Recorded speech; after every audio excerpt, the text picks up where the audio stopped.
Hi everyone. Today let's talk about random variables. So in the last lecture we learned about basic probability rules, and also we learned about general addition rule and multiplication rule, and also independence and Bayes rule.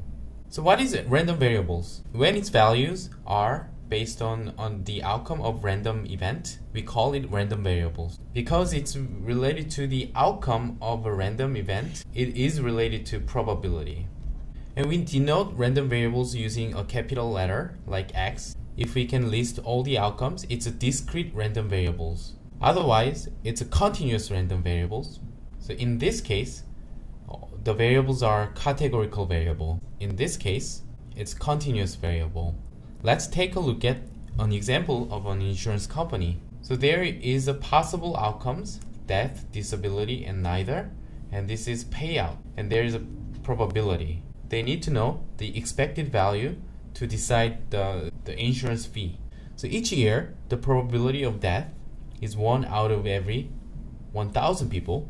The probability of disability is 2 out of every 1,000 people. But we can't predict what will happen during any given year because we don't know. It's just a probability. But we can say what we can expect to happen. What's the expected value of the policy payout? We denote expected value as EX, large EX, and we can use the mean to estimate it. So expected value is this payout multiplied by probability and sum it up. The mean becomes $20. If they get more than $20 from people, they'll be okay, right? We can express this as this. So for discrete random variables, it's a sum of the value and its probability. Is this based on data? The answer is yes and no. So we know that this is the mean for data and this is mean for random variables. What's the differences? So probability conveys the information about population, not about my sample. Please remember there was the law of large numbers, and this, according to this law, the probability assumes a large number of repeats. The best we can do is getting the expected value.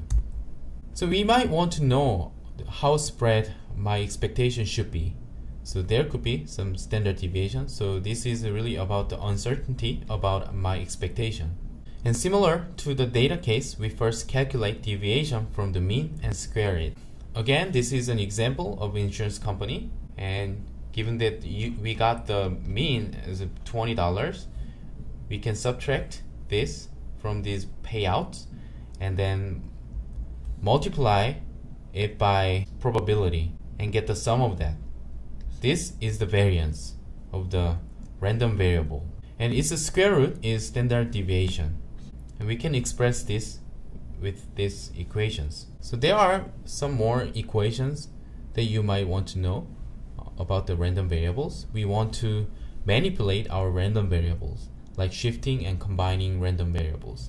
So one is shifting. So for example, if we want to add constant value to the x, the expected value becomes expected value of x and plus minus c, constant. But the variance becomes just variance of x because it's based on the x minus its mean. So it cancelled out here. If we want to multiply a constant value to x, the expected value becomes constant value times expected value of x. For variance, it becomes square. And if we want to combine the x and y, two random variables, the expected value of that becomes expected value of x plus minus expected value of y. And there is a proof. You can see this proof. I'm not going to dip into this proof, but you can check why that's true. And if two random variables are independent, variance of x plus y becomes variance of x and plus variance of y. But if they are not independent, we have to plus minus 2 covariance of x and y.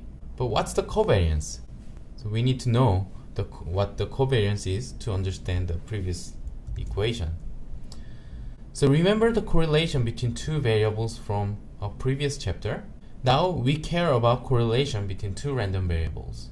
So the covariance between x and y is defined as expected value of x minus its mean, mu, times y minus nu, that is expected value of y. So there is some properties of this covariance.